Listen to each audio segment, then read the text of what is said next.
आते हैं क्लास देखते हैं। क्लास एंड ऑब्जेक्ट्स क्या होते हैं। तो क्लास क्या होता है? Class is the group of the entity या ब्लूप्रिंट ऑफ ऑब्जेक्ट। क्लास क्या होता है? ब्लूप्रिंट ऑफ द ऑब्जेक्ट्स होते हैं। इसके अंदर क्या होता है? क्लास के अंदर एट्रीब्यूट होते हैं और फंक्शन, जिसे मेथड भी कहा जाता है। एट्रीब्यूट को क्या कहते हैं? प्रॉपर्टी होती है। एंड फंक्शन को बिहेवियर कहा जाता है। For example, if a pen is a class, अगर कोई पेन क्लास है तो उसका कलर क्या है? एक एट्रीब्यूट है और कलर को चेंज कर पा रहे हैं, तो ये चेंज कलर एक फंक्शन मेथड है। तो ये क्या हो गया? एक फंक्शन हो गया, बिहेवियर हो गया। तो प्रॉपर्टी और बिहेवियर होता है क्लास के अंदर। तो class is the blueprint of the object. ठीक। ऑब्जेक्ट क्या होता है? ऑब्जेक्ट्स क्या होते हैं? रियल वर्ल्ड एंटिटी होती हैं। रियल वर्ल्ड एंटिटी होती हैं और ये रियल वर्ल्ड एंटिटी होती हैं। सपोज ह्यूमन एक ह्यूमन क्या है? एक एंटिटी है। ह्यूमन क्या है? एक क्लास है और उसके मेल फीमेल ये क्या है? एक एंटिटी है उसके ह्यूमन क्लास के। तो ये क्या है? Entity in the real world object. ये हो गया क्लास। एट्रीब्यूट क्या होते हैं? Attribute it is a property of the class. और कोई भी क्लास होती है, class equal to attribute comma property plus functional function, जिसे क्या कहते हैं? बिहेवियर कहते हैं। जैसे pen equal to colour plus change colour, ये क्या हो गई? एक क्लास हो गई। अगर हम देखा जाए, एक क्लास बनाते हैं किसका? एक क्लास बनाते हैं पेन नाम से। तो पेन क्लास पेन बना दिए, उसके अंदर दो प्रॉपर्टी रखे, स्ट्रिंग कलर और इन टिप्स रखे, और फिर दो फंक्शन बनाए कि सेट कलर को सेट करने के लिए और सेट टिप को सेट करने के लिए। तो वॉइड सेट कलर, इसके अंदर स्ट्रिंग इंटीजर पास किया और colour equal to new colour जो है, तो पैरामीटर में न्यू कलर था तो वो इसको असाइन करा, इसलिए void set tip int new tip रखे तो टिप इक्वल टू क्या हो जाएगा? न्यू टिप्स हो जाएगा। ये क्या होगा? सेटर फंक्शन हो गया। और सेटर फंक्शन हमेशा वॉइड के रूप में रहेंगे।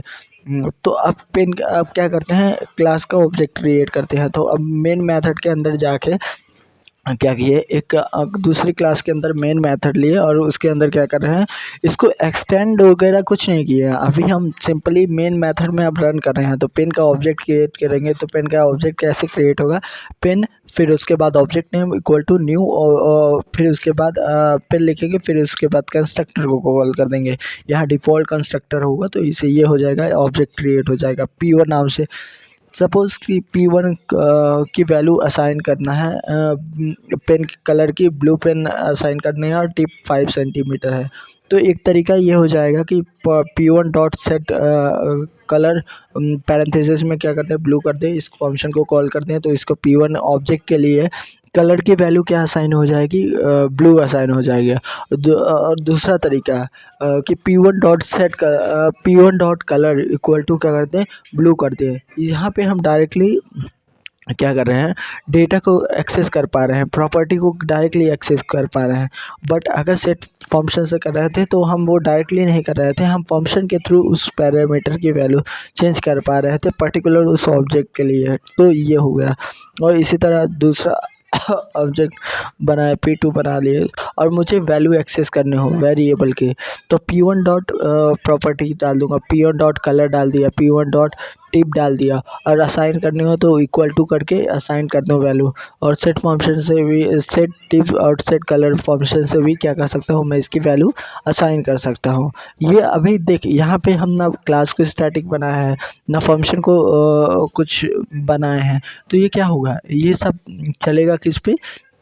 ये सब चलेगा डिफ़ॉल्ट पैरामीटर पे, क्योंकि एक्सेस मॉडिफायर अभी हम देखेंगे तो ये सब चलेंगे डिफ़ॉल्ट पैरामीटर पे। फिर एक क्वेश्चन आता है, मोस्ट फेवरेट क्वेश्चन है कि heap memory versus stack memory. तो जब भी ऑब्जेक्ट बनता है तो वो क्रिएट होता है हीप मेमोरी में, और स्टैक काहे के लिए आता है? लोड करना। हीप मेमोरी स्लोअर देन होती है स्टैक मेमोरी से, और स्टैक मेमोरी में क्या होता है कि स्टैक मेमोरी यूज़ होता है उसके लिए पर्टिकुलर फंक्शन कॉलिंग के लिए आता है, या वेरिएबल स्टोर करने के लिए होता है। तो इस सारी चीज़ों के लिए क्या होता है?